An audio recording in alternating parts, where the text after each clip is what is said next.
As the elected leader of a nation that prizes liberty, independence, and self-government above all, the United States, after having spent over $2.5 trillion since my election to completely rebuild our great military, is also by far the world's most powerful nation. Hopefully, it will never have to use this power.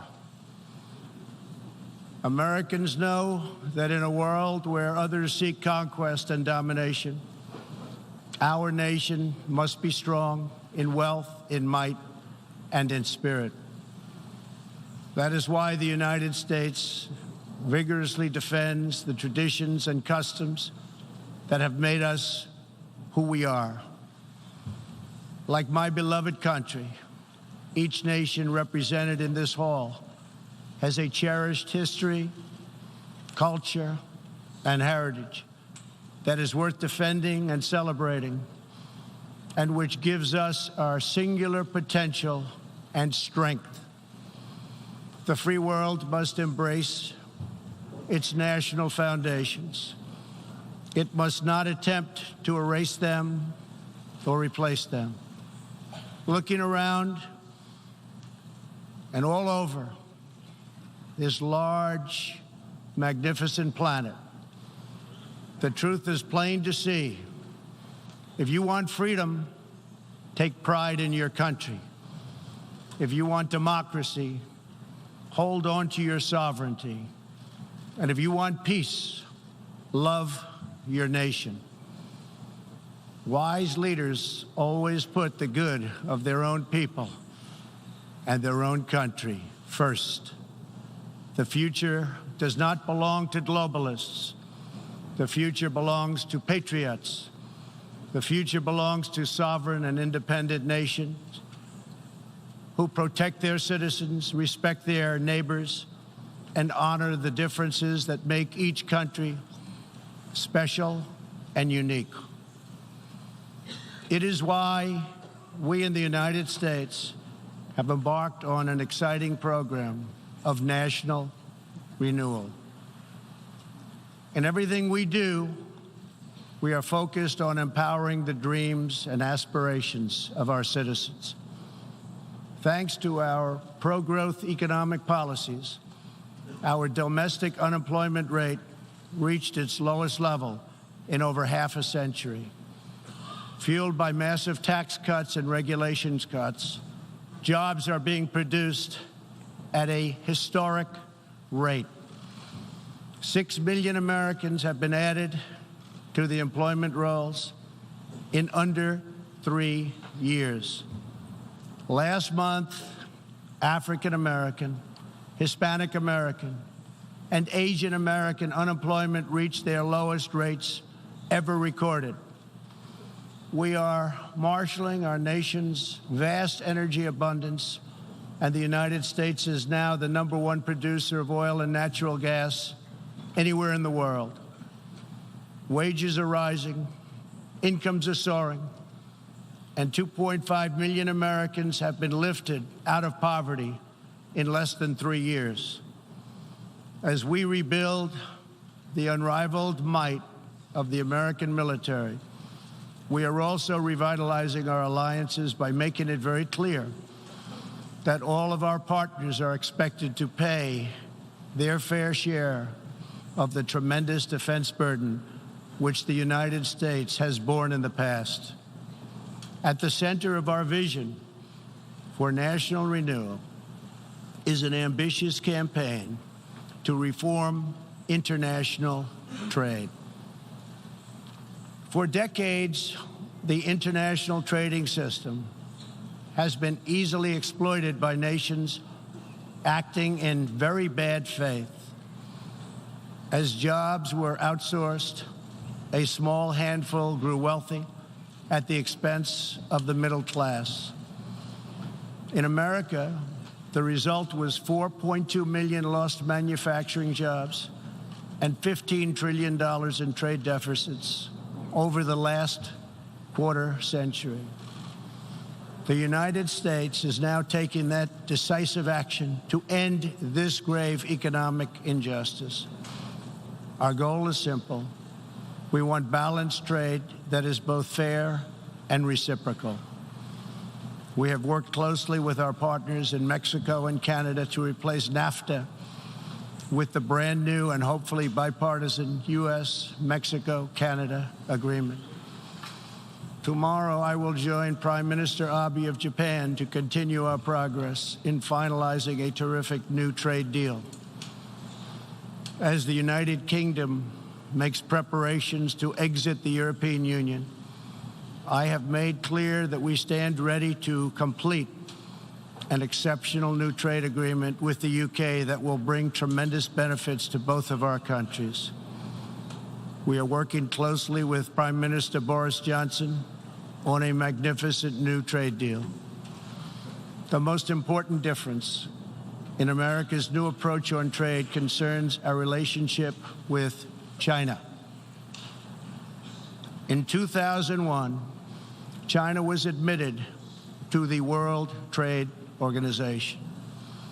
Our leaders then argued that this decision would compel China to liberalize its economy and strengthen protections to provide things that were unacceptable to us, and for private property, and for the rule of law. 2 decades later, this theory has been tested and proven completely wrong.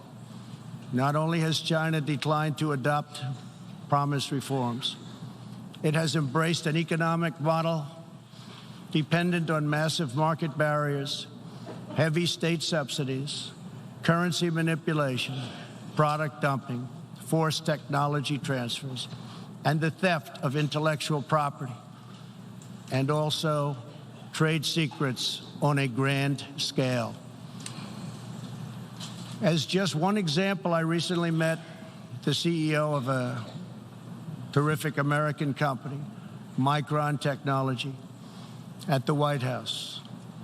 Micron produces memory chips used in countless electronics.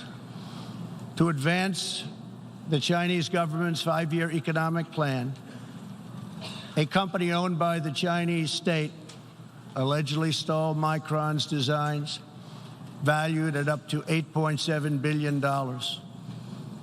Soon, the Chinese company obtains patents for nearly an identical product, and Micron was banned from selling its own goods in China. But we are seeking justice. The United States lost 60,000 factories after China entered the WTO. This is happening to other countries all over the globe. The World Trade Organization needs drastic change. The second largest economy in the world should not be permitted to declare itself a developing country in order to game the system at others' expense. For years, these abuses were tolerated, ignored, or even encouraged. Globalism exerted a religious pull over past leaders, causing them to ignore their own national interests. But as far as America is concerned, those days are over. To confront these unfair practices, I placed massive tariffs on more than $500 billion worth of Chinese-made goods. Already, as a result of these tariffs, supply chains are relocating back to America and to other nations, and billions of dollars are being paid to our Treasury. The American people are absolutely committed to restoring balance to our relationship with China. Hopefully, we can reach an agreement that will be beneficial for both countries. But as I have made very clear, I will not accept a bad deal for the American people. As we endeavor to stabilize our relationship, we're also carefully monitoring the situation in Hong Kong. The world fully expects that the Chinese government will honor its binding treaty made with the British and registered with the United Nations, in which China commits to protect Hong Kong's freedom, legal system, and democratic ways of life. How China chooses to handle the situation will say a great deal about its role in the world in the future. We are all counting on President Xi as a great leader. The United States does not seek conflict with any other nation. We desire peace, cooperation, and mutual gain with all. But I will never fail to defend America's interests. One of the greatest security threats facing peace-loving nations today is the repressive regime in Iran. The regime's record of death and destruction is well known to us all. Not only is Iran the world's #1 state sponsor of terrorism, but Iran's leaders are fueling the tragic wars in both Syria and Yemen. At the same time, the regime is squandering the nation's wealth and future in a fanatical quest for nuclear weapons and the means to deliver them. We must never allow this to happen. To stop Iran's path to nuclear weapons and missiles, I withdrew the United States from the terrible Iran nuclear deal, which has very little time remaining, did not allow inspection of important sites, and did not cover ballistic missiles. Following our withdrawal, we have implemented severe economic sanctions on the country. Hoping to free itself from sanctions, the regime has escalated its violent and unprovoked aggression. In response to Iran's recent attack on Saudi Arabian oil facilities, we just imposed the highest level of sanctions on Iran's central bank and sovereign wealth fund. All nations have a duty to act. No responsible government should subsidize Iran's bloodlust. As long as Iran's menacing behavior continues, sanctions will not be lifted. They will be tightened. Iran's leaders will have turned a proud nation into just another cautionary tale of what happens when a ruling class abandons its people and embarks on a crusade for personal power and riches. For 40 years, the world has listened to Iran's rulers as they lash out at everyone else for the problems they alone have created.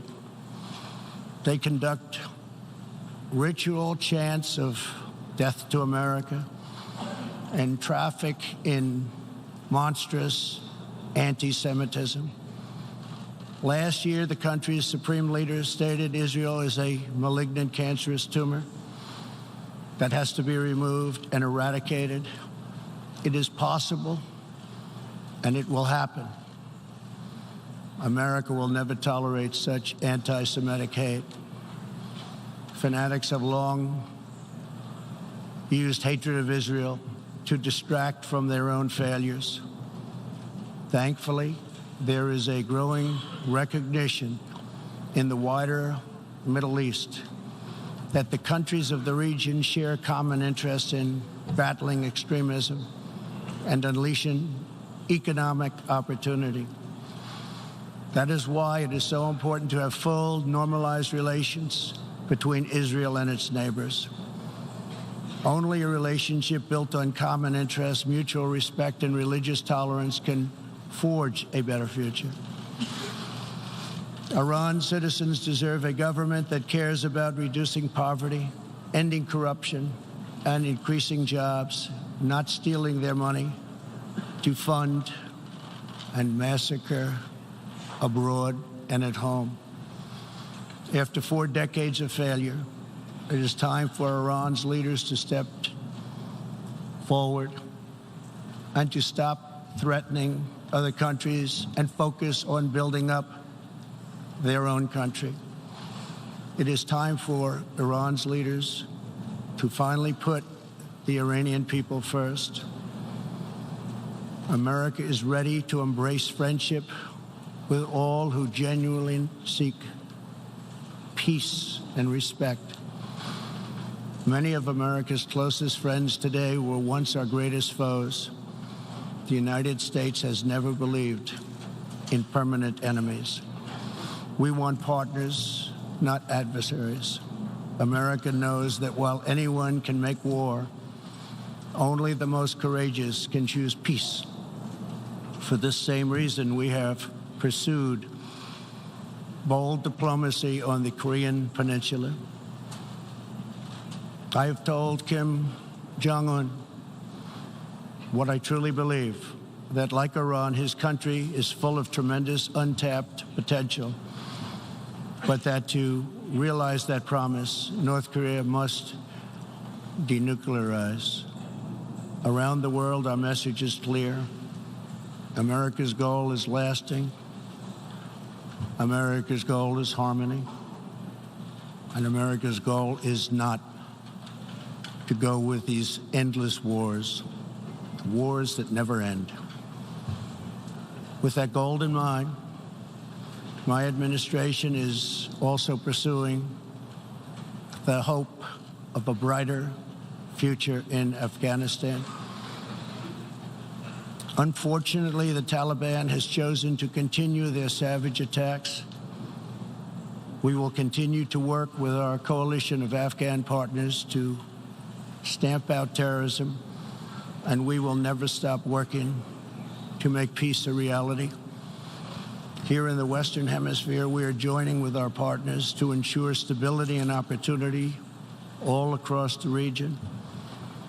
In that mission, one of our most critical challenges is illegal immigration, which undermines prosperity, rips apart societies, and empowers ruthless criminal cartels. Mass illegal migration is unfair, unsafe, and unsustainable for everyone involved. The sending countries and the depleted countries, and they become depleted very fast, but their youth is not taken care of, and human capital goes to waste. The receiving countries are overburdened with more migrants than they can responsibly accept, and the migrants themselves are exploited, assaulted, and abused by vicious coyotes. Nearly 1/3 of women who make the journey north to our border are sexually assaulted along the way. Yet here in the United States and around the world, there is a growing cottage industry of radical activists and non-governmental organizations that promote human smuggling. These groups encourage illegal migration and demand the erasure of national borders. Today, I have a message for those open border activists who cloak themselves in the rhetoric of social justice. Your policies are not just. Your policies are cruel and evil. You are empowering criminal organizations that prey on innocent men, women, and children. You put your own false sense of virtue before the lives, well-being, and countless innocent people. When you undermine border security, you are undermining human rights and human dignity. Many of the countries here today are coping with the challenges of uncontrolled migration. Each of you has the absolute right to protect your borders. And so, of course, does our country. Today, we must resolve to work together to end human smuggling, end human trafficking, and put these criminal networks out of business for good. To our country, I can tell you sincerely, we are working closely with our friends in the region, including Mexico, Canada, Guatemala, Honduras, El Salvador, and Panama, to uphold the integrity of borders and ensure safety and prosperity for our people. I would like to thank President López Obrador of Mexico for the great cooperation we are receiving and for right now putting 27,000 troops on our southern border. Mexico is showing us great respect, and I respect them in return. The U.S., we have taken very unprecedented action to stop the flow of illegal immigration. To anyone conducting crossings of our border illegally, please hear these words. Do not pay the smugglers. Do not pay the coyotes. Do not put yourself in danger. Do not put your children in danger, because if you make it here, you will not be allowed in. You will be promptly returned home. You will not be released into our country. As long as I am President of the United States, we will enforce our laws and protect our borders. For all of the countries of the Western Hemisphere, our goal is to help people invest in the bright futures of their own nation. Our region is full of such incredible promise, dreams waiting to be built, and national destinies for all. And they are waiting also to be pursued. Throughout the hemisphere, there are millions of hardworking, patriotic young people eager to build, innovate, and achieve. But these nations cannot reach their potential if a generation of youth abandon their homes in search of a life elsewhere. We want every nation in our region to flourish and its people to thrive in freedom and peace. In that mission, we are also committed to supporting those people in the Western Hemisphere who live under brutal oppression, such as those in Cuba, Nicaragua, and Venezuela. According to a recent report from the UN Human Rights Council, women in Venezuela stand in line for 10 hours a day waiting for food. Over 15,000 people have been detained as political prisoners. Modern-day death squads are carrying out thousands of extrajudicial killings. The dictator Maduro is a Cuban puppet, protected by Cuban bodyguards, hiding from his own people, while Cuba plunders Venezuela's oil wealth to sustain its own corrupt communist rule. Since I last spoke in this hall, the United States and our partners have built a historic coalition of 55 countries that recognize the legitimate government of Venezuela. To the Venezuelans trapped in this nightmare, please know that all of America is united behind you. The United States has vast quantities of humanitarian aid ready and waiting to be delivered. We're watching the Venezuela situation very closely. We await the day when democracy will be restored, when Venezuela will be free, and when liberty will prevail throughout this hemisphere. One of the most serious challenges our countries face is the specter of socialism. It's the wrecker of nations and destroyer of societies. Events in Venezuela remind us all that socialism and communism are not about justice. They are not about equality. They are not about lifting up the poor. And they are certainly not about good of the nation. Socialism and communism are about one thing only: power for the ruling class. Today I repeat a message for the world that I have delivered at home. America will never be a socialist country. In the last century, socialism and communism killed 100 million people. Sadly, as we see in Venezuela, the death toll continues in this country. These totalitarian ideologies, combined with modern technology, have the power to excise new and disturbing forms of suppression and domination. For this reason, the United States is taking steps to better screen foreign technology and investments and to protect our data and our security. We urge every nation present to do the same. Freedom and democracy must be constantly guarded and protected, both abroad and from within. We must always be skeptical of those who want conformity and control. Even in free nations, we see alarming signs and new challenges to liberty. A small number of social media platforms are acquiring immense power over what we can see and over what we are allowed to say. A permanent political class is openly disdainful, dismissive, and defiant of the will of the people.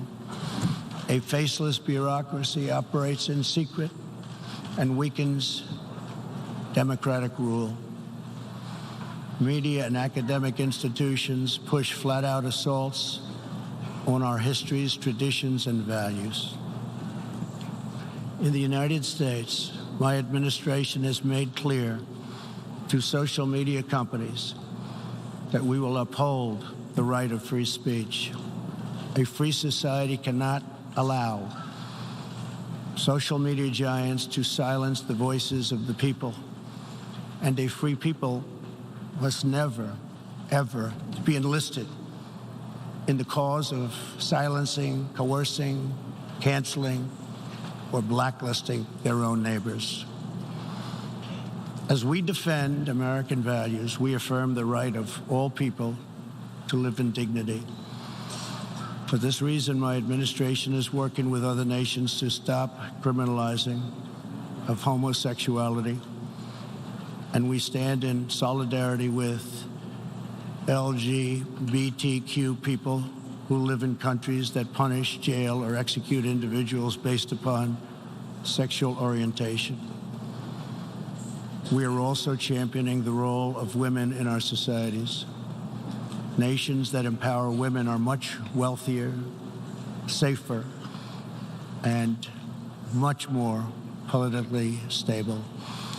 It is therefore vital not only to a nation's prosperity, but also is vital to its national security to pursue women's economic development. Guided by these principles, my administration launched the Women's Global Development and Prosperity Initiatives. The WGDP is the first ever government-wide approach to women's economic empowerment, working to ensure that women all over the planet have the legal right to own and inherit property, work in the same industries as men, travel freely, and access credit and institutions. Yesterday, I was also pleased to host leaders for a discussion about an ironclad American commitment protecting religious leaders and also protecting religious freedom. This fundamental right is under growing threat around the world. Hard to believe, but 80% of the world's population lives in countries where religious liberty is in significant danger or even completely outlawed.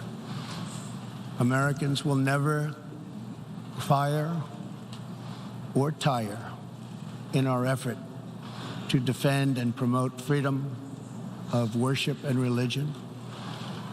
We want and support religious liberty for all. Americans will also never tire of defending innocent life. We are aware that many United Nations projects have attempted to assert a global right to taxpayer-funded abortion on demand, right up until the moment of delivery. Global bureaucrats have absolutely no business attacking the sovereignty of nations that wish to protect innocent life. Like many nations here today, we in America believe that every child, born and unborn, is a sacred gift from God. There is no circumstance under which the United States will allow international entries to trample on the rights of our citizens, including the right to self-defense. That is why this year I announced that we will never ratify the UN Arms Trade Treaty, which would threaten the liberties of law-abiding American citizens. The United States will always uphold our constitutional right to keep and bear arms. We will always uphold our Second Amendment. The core rights and values America defends today were inscribed in America's founding documents. Our nation's founders understood that there will always be those who believe they are entitled to wield power and control over others. Tyranny advances under many names and many theories, but it always comes down to the desire for domination. It protects not the interests of many, but the privilege of few. Our founders gave us a system designed to restrain this dangerous impulse. They chose to entrust American power to those most invested in the fate of our nation, a proud and fiercely independent people. The true good of a nation can only be pursued by those who love it, by citizens who are rooted in its history, who are nourished by its culture, committed to its values, attached to its people, and who know that its future is theirs to build or theirs to lose. Patriots see a nation and its destiny in ways no one else can. Liberty is only preserved, sovereignty is only secured, democracy is only sustained, greatness is only realized by the will and devotion of patriots. In their spirit is found the strength to resist oppression, the inspiration to forge legacy, the goodwill to seek friendship, and the bravery to reach for peace. Love of our nations makes the world better for all nations. So to all the leaders here today, join us in the most fulfilling mission a person could have, the most profound contribution anyone can make. Lift up your nations, cherish your culture, honor your histories, treasure your citizens, make your country strong and prosperous and righteous, honor the dignity of your people, and nothing will be outside of your reach. When our nations are greater, the future will be brighter, our people will be happier, and our partnerships will be stronger. With God's help, together we will cast off the enemies of liberty and overcome the oppressors of dignity. We will set new standards of living and reach new heights of human achievement. We will rediscover old truths, unravel old mysteries, and make thrilling new breakthroughs. And we will find more beautiful friendship and more harmony among nations than ever before. My fellow leaders, the path to peace and progress and freedom and justice and a better world for all humanity begins at home. Thank you. God bless you. God bless the nations of the world. And God bless America. Thank you very much.